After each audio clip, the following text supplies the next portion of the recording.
Sir, మా అమ్మా నాన్న దగ్గర డబ్బులు తీసుకొని తిరిగి ఇవ్వకుండా ఇబ్బందులు పెడుతున్నారని మీరు ఇప్పించాలని ఓ చిన్నారి ఏకంగా పోలీస్ స్టేషన్కు వెళ్లి ధైర్యంగా ఫిర్యాదు చేసింది.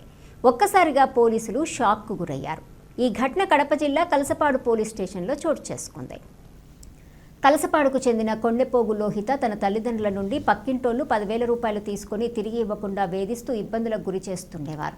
ఎన్నిసార్లు అడిగినా ఇవ్వకపోవడంతో తల్లిదండ్రులు బాధపడుతున్న విషయాన్ని చూసిన లోహిత నేరుగా కలసపాడు పోలీస్ స్టేషన్కు వెళ్లి ఫిర్యాదు చేసింది. 5వ తరగతి చదువుతున్న చిన్నారిని ధైర్యంగా పోలీస్ స్టేషన్కు వెళ్లి తమకు న్యాయం చేయండి సార్ అంటూ పోలీసులను దీనంగా అడగటంతో పోలీసులు ఒక్కసారిగా కంగుతిన్నారు.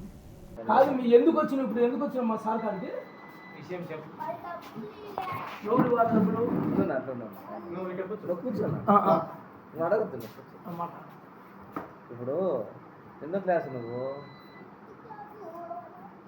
అమ్మ అడిగింది. అమ్మను ఎవరైనా కొట్టినారా? నాన్నను కొట్టినారా?